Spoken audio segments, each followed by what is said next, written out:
Sawatdeekah means hello in Thai. As you guys can guess, today we are eating Thai food. There has been many requests to eat this cuisine. You haven't done Thai food yet. I was also gonna suggest Thai food and especially Isan food. Please do a Thai food mukbang next. Heart, heart, heart. Okay, so what did I get? Oh, I'm hungry. Alright, in this box we have corn cakes. Wow. So as you can see, these guys, lots of pieces of corn, and it comes with a sauce as well as a little salad here on the side. It has carrot in it. Wow, look at the shape. What is it? It looks like a butterfly. Wow! Wow, it is a butterfly! So cool! What? I mean, it's kind of a wimpy little salad, but the fact that they made a butterfly out of the carrot, that is so fantismo. Is fantismo even a word? How did they do this? I mean, the inside... Whoa, it's all one piece! What? How did they do... It's all one piece. And then they somehow place it in there. That is too cool. I'm gonna have to save this so my mom could see it too. Okay, the other food that we're gonna eat today, it is a green curry. Let me open it. Still a bit warm. Alright, put that there. Right when I opened it, that curry smell just smells so delicious. This green curry, how do you pronounce it in Thai? Kheaw, Whan with chicken. And then the corn cakes in Thai is Tod Man Khao Pod. Does this sound legit? I think it might be a good idea for me to use this spot of the to-go box as a plate. And then I'll open this up so you guys can see. Okay, so it's a little bit flimsy. I'm guessing that when it's first made, it's a little bit more crisp, but because, well, probably because when I was driving here, it took about 20 minutes, maybe the moisture that rose from this stayed in the box, so I don't know. I don't know the details. But, that's kind of cool. Take a look at that. Oh, I really love the texture on this. It's very like bumpy because of the corns. And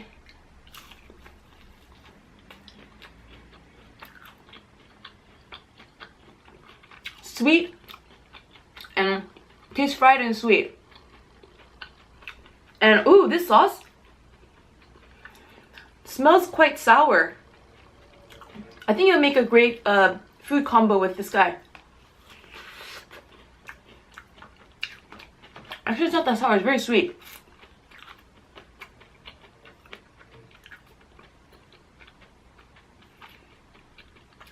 I didn't tell you guys this just yet, but I will be going to Thailand during my very long Asia trip.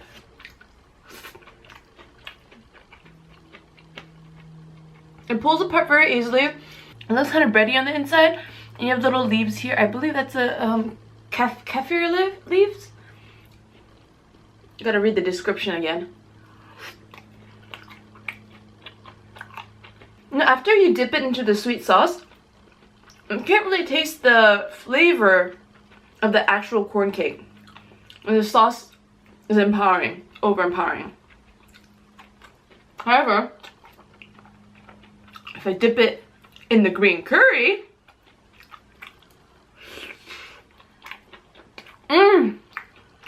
oh, I miss that flavor. I haven't had Thai curry in the longest time.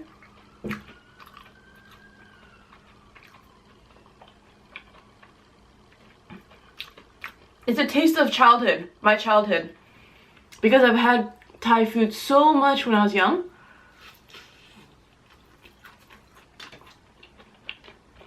So when I go to Thailand, I'm super excited to, try all the street food. But when I went to get my travel vaccine, they're like, don't eat this kind of food, don't eat that, don't eat da da da da. Oh, okay, what am I supposed to eat if everything you listed is like pretty much almost every country's street food? And one of the exciting things about traveling is trying the food and the street food. I hear like a fire truck in the distance. Can you hear it too? Alright, since I'm so hungry, let us... Oops, ooh! Brown rice avalanche is falling on my carpet. Oh, it's getting closer. The ambulance sound. Right. Let's do this. So, that was called Tonman Khao Pod. Every couple minutes, I'm gonna try to review and remember. It's easier, of course, to say corn cakes, but I gotta learn some Thai here. I heard moo, right? Moo, M-O-O. That means pork in Thai, which is interesting because moo is the sound a cow makes. So if you're from America, you think, oh, that means beef. But no, moo means pork. So let's grab a little bit of chicken, put it on there. I already put an eggplant. Let's see. Oh, bamboo shoots that are sliced up. And what is this? I think this is green bell pepper. All right, let's do that. We'll put that there. We also got some peas in here. So yeah, put that there. A little bit of everything. A little bit of everything. Okay, now, I might save some of this food for my mom because she loves to try everything I get, everything I order. So I will use like this as a community spoon.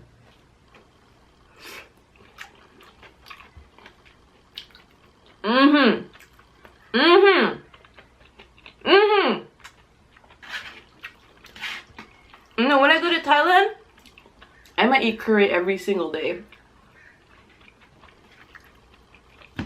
If Bangkok's like, hey, our curry profits went up, shot up 200%, blame it on me.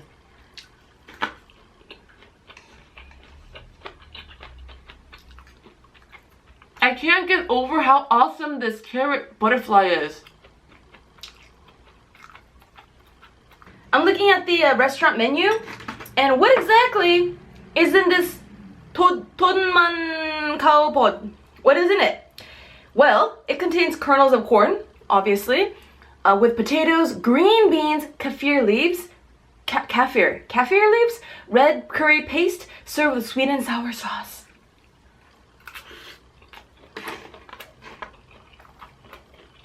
What's in the green curry? Kang Whan is simmered in coconut milk with green curry paste, bamboo, peas, eggplants, bell peppers, and sweet, sweet basil. That basil is a star. And you get a little piece of that, and it's like, boom, like, that's one of the reasons I get the curry. When you get a little piece of that basil, it just makes your life feel so much more exciting. Oops. So these stringy things, that's the bamboo. As you can hear, it's kind of crunchy. Crunchy. Did I get curry on my hair? I felt wet.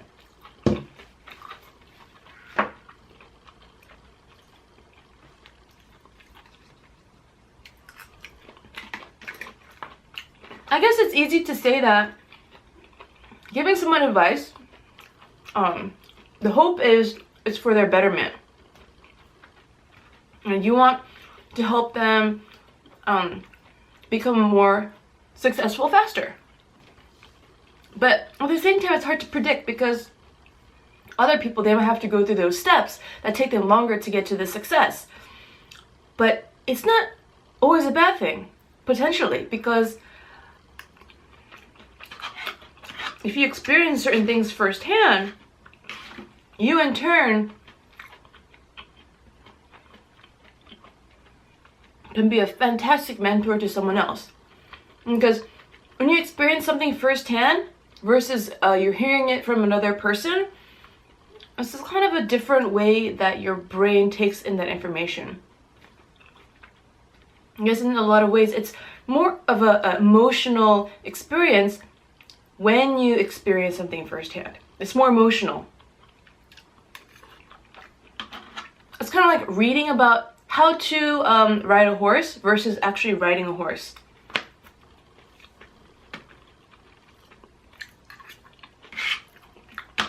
More curry! More curry! I forget the name of this already. I keep forgetting the name. That one is Todenman Khao Pod. No, I think that kind of sounds legit, right? That accent? A lot of the people I know in LA, they're people that I met in my late teens, you know, when I went to college, and people I met in my early 20s. And as usual, I do not get to see every single person I want to see.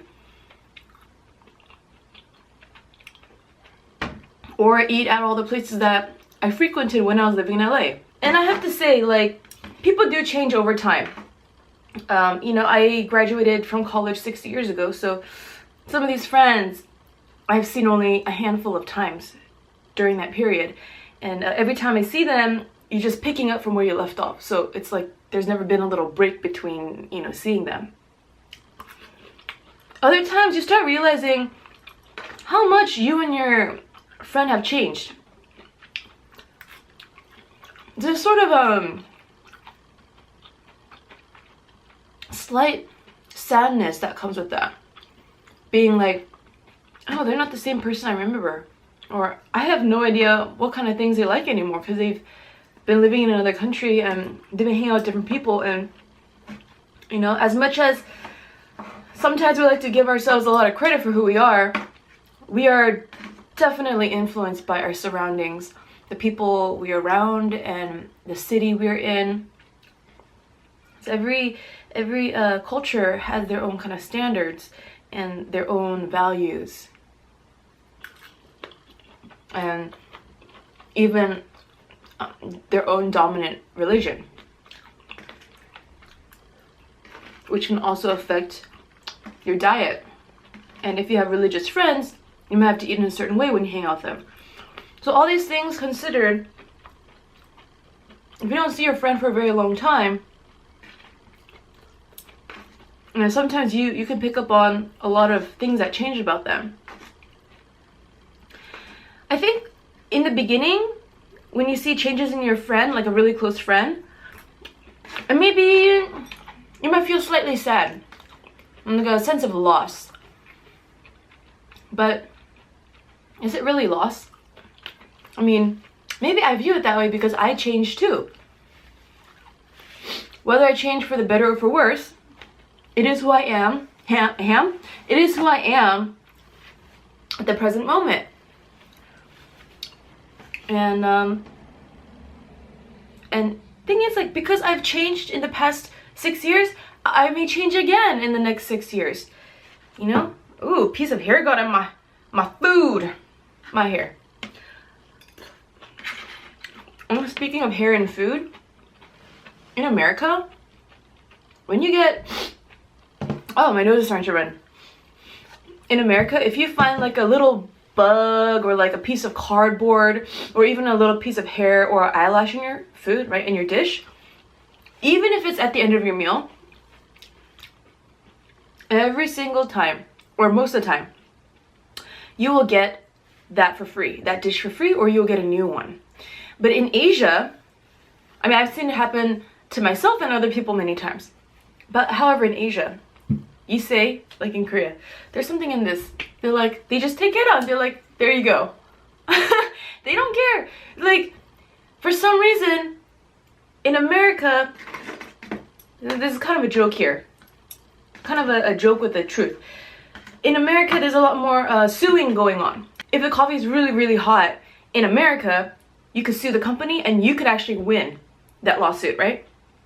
In other countries, they'll be like, what? Why are you suing this company? You're the one who should have waited until the drink cooled down before drinking, you know?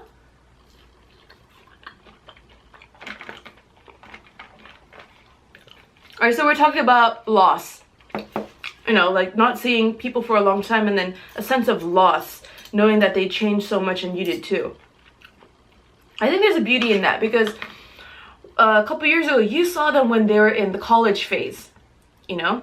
And you were in college phase. So everyone had these shared values and shared goals, right? But once you graduate, people's goals diversify and their wants in life. And when they adopt a different lifestyle, then that really affects the decisions they make and how they present themselves. So for example, in college, you know, we have a deadline. Everyone has like a deadline. Okay, we start school on this day, we end school on this day. This is the week of midterms. This is the week of final exams and stuff like that. So everyone has this like a shared lifestyle. Even if their own specific project is a little bit different, the fact that we share those deadlines and sometimes we would sleep at school. Some people would bring a sleeping bag and sleep under the desk. You know, like sharing that lifestyle with so many people, it made so many memorable, like golden memories. And we still laugh about it to this day, looking back.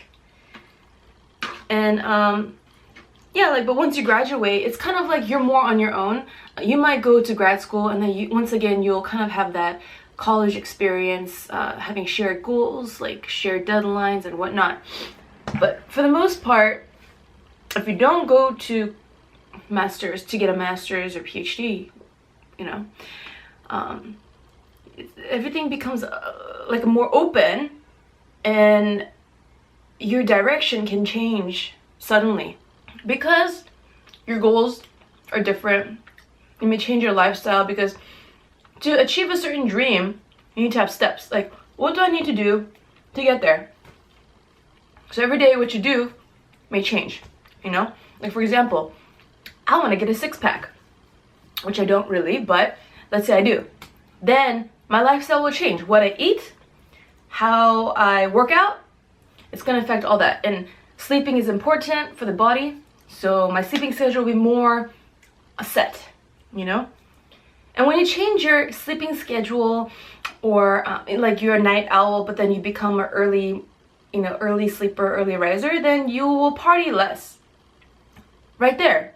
You will hang out with certain friends less because they like to party, you know? And your workout routine. Maybe you used to do more walking around the block with a certain friend or alone, but you start doing more weightlifting. You might meet different friends. And when you meet different friends, you'll talk about certain things. If you meet friends at the gym, well, you guys potentially will talk more about gym-oriented topics.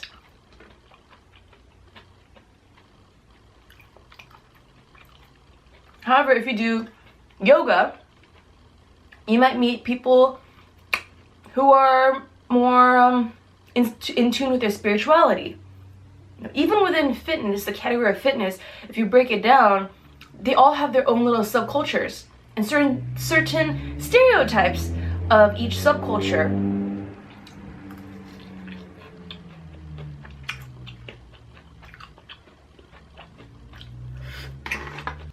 And so in a lot of ways, there's no need to be very sad or feel like too much of a sense of loss when you and your old time buddies, you meet and you feel like you guys are not as connected or you can't agree on everything as you used to. Maybe it's just for this time period that you guys are, chemistry is like that. Maybe later on, you guys will be more in line again, you know? Just time has to pass and time will tell.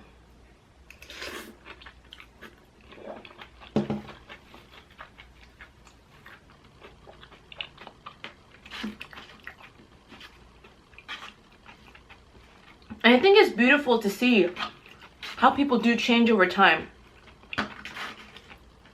I'm I'm still in contact with friends I knew since 3rd grade, kindergarten.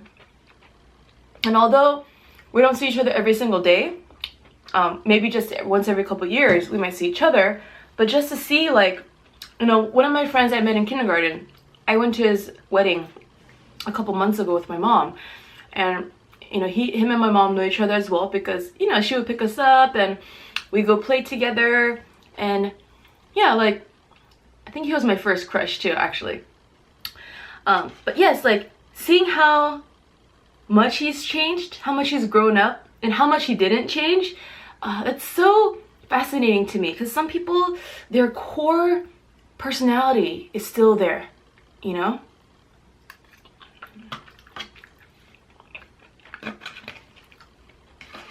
So, like, some people, their core personality might be the same as when they're very young. They also might have not moved or traveled much.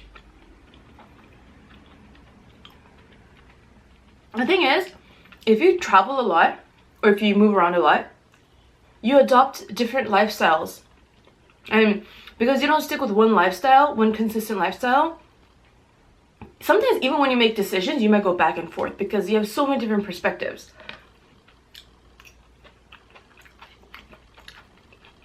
And you know, like, when I'm living in San Jose, NorCal, I don't party much. And when I do, I go clubbing with my mom. But when I was back in LA for just a couple days, I drink 2 nights in a row. I drink a lot, but I'm a happy drunk. And mostly I remember everything I say and do. So, different city, different occasions, they bring out different sides to you. Sides of you. Oh, this eggplant, I love the color on this. It's a very slight gradient. It goes from lightish to dark, very dark around the edges. Wow, look, it's so shiny.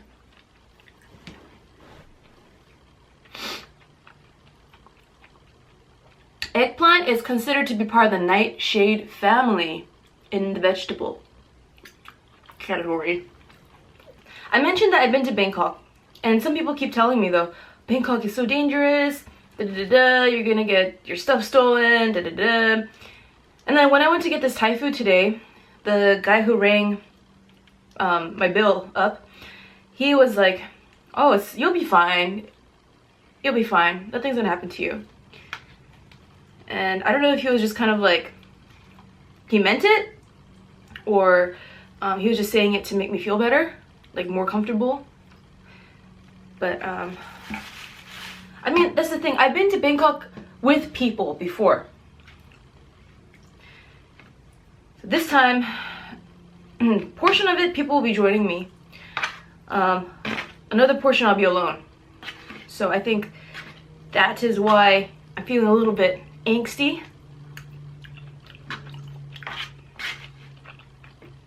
Number one thing is be mindful of your surrounding. And always keep your purse in front of you.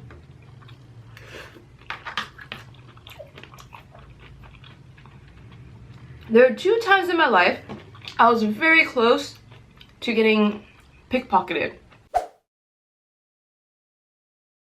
First time was in France, in the subway. We walked down some stairs, me and my 2 other girlfriends, and some guy comes to us asking for directions, and we're like, we're tourists here too, so we don't know. But we're just trying to be like really polite, say, we don't know. And then this other guy comes along with his other friend, so now there's 3 guys involved. 2 other guys start circling around my friends and I. And that's when I was like, something weird is going on. I think they're trying to steal from us. Like, they're trying to make us vulnerable and like circle around us. But thankfully, we didn't get anything stolen. But it does happen. I mean, I didn't expect it to happen in France, you know? But, yeah, the other time, I was like right next to someone who was pickpocketed. He was in Monaco. Okay, these are not ghetto places the pickpocketing happened. They're just touristy places. And at Monaco, we were riding the, I think you call it tram, right? We're riding the tram back up on a hill. That part of my memory is vague, but yeah, we're going up, and then right before our ride ends, everyone on the ride, we tumble over, you know, and we all fall together at an angle. And we all get back up and we're just, whoa, what happened? No idea. This is very sudden. And right when we get off the ride, the guy next to me, he checks his pockets and he's like, my wallet is gone. Well, obviously, when that wave, human wave happened, we all fell down, someone grabbed into his pocket and took the wallet out. I saw online, they have belts you put inside your clothing. And you could put like your credit card, your money, passport, phone, everything. But at the same time, I'm thinking, some people say it's not effective. You know, some thieves know that you're wearing a money belt, so then they will make sure to get into that. But my concern is, in Southeast Asia, it's super hot. Like, if you're sweating, so if you wear that money belt, it's like wearing an extra layer or two of clothing. So you're gonna be sweating even more. So wouldn't that sweat make it more apparent you're wearing that like security belt? You know, like as your sweat drips out, it makes like a kind of like a shape around the belt.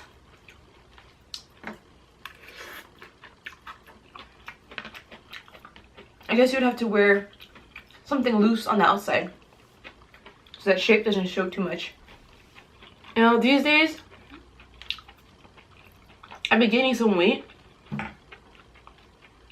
An interesting thing is, usually I care a lot more. I wouldn't be freaking out.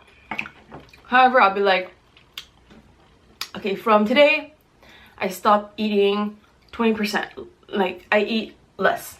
Or I become more strict on myself. And become more disciplined. But for some reason, these days, I'm so much more chill about my eating, about life. I'm not sure if this is a phase or if I'm getting old. I don't know if you call it letting go. I'm not sure what it is. And sometimes something we go through is a phase. And other times it's a really long phase.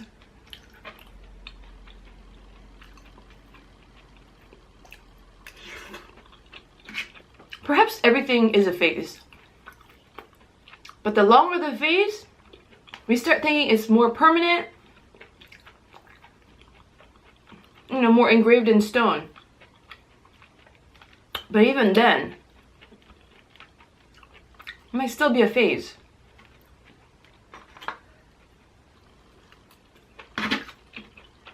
Now sometimes criminals, they have this moment where, oh, everything I've been doing is wrong. Why did I steal from so many people? Why did I hurt so many people? And something in them just clicks, and then the next day they change 180. And when asked, like, what prompted you to change, to make that sudden change? And they were like, I was just eating a sandwich at this cafe. Or, you know, you think it was like they saw someone in pain at a hospital and they changed their mind. But no, sometimes it's simple as like eating a sandwich at a cafe, and then they're like, yeah, just the thought hit me that I've been committing too many crimes. Or I've been hurting so many people.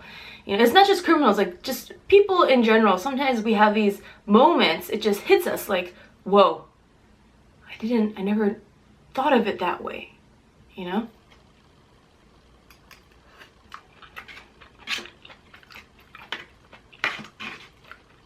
And why is that? Why is that? Why does that happen? How does that happen? The brain has so many mysteries that we don't understand yet.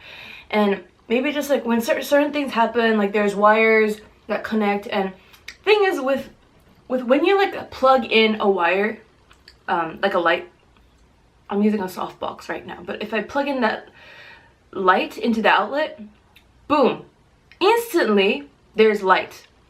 And when I unplug it, instantly there's no light again. So is it like that? Is the brain like that, where sometimes instantly it's turned on and then instantly turned off? Is that why some people get these sudden moments of aha, you know, sudden epiphany, you know? I think I'm gonna save that one for my mom.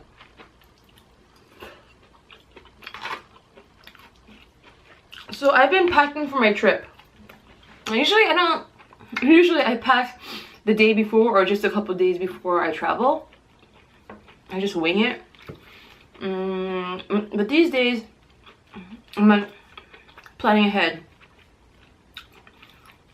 I'm not gonna have any checked in baggage. It's gonna be all carry-on. So it's very important what items I bring with me. I'm gonna be packing very minimally. So every item I bring counts. So I'm thinking, okay, what camera equipment should I bring? What should I just leave behind? I have to consider weight. Different airlines have different dimensions and weight capacities. So I'm just thinking,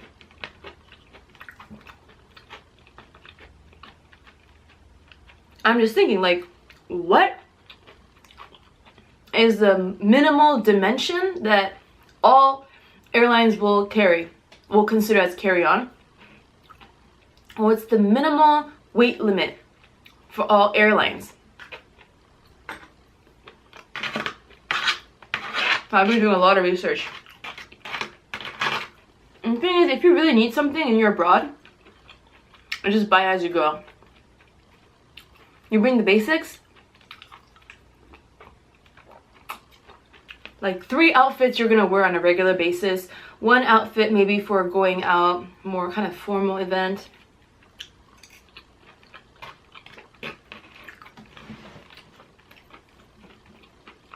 I still can't get over how awesome this butterfly carrot is.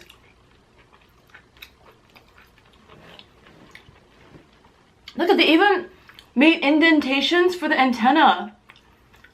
And it's too adorable. I wonder who invented it. Maybe they're just chilling out one day on the farm and they're bored. They start cutting and then they're just folding things and they're like, I wonder if I can make a flower out of this carrot. Wow, I'm really full. I believe I can finish everything. However, last time I filmed a mukbang, I finished my food, except some white rice, some of the white rice, but I was so full. I couldn't fall asleep until 3 a.m. I did not have any caffeine that day, but I ate so much, I just could not fall asleep. So today I would like to sleep. I went clubbing with my mom last night, and the night before that, I couldn't fall asleep for whatever reason either. So tonight, I want to sleep like a baby. I'm gonna digest, go to the gym. Yeah. So I hope you guys enjoyed eating Thai food with me, and you'll see more of that to come because I will be going to Thailand. And I think thank you in Thai is Khop Kum Ka. Khop Kum Ka. Let me know what you guys ate while you're watching this video. Let me know in the comment section. And also let me know what I should eat next. I believe that is all. Alright. Bye-bye.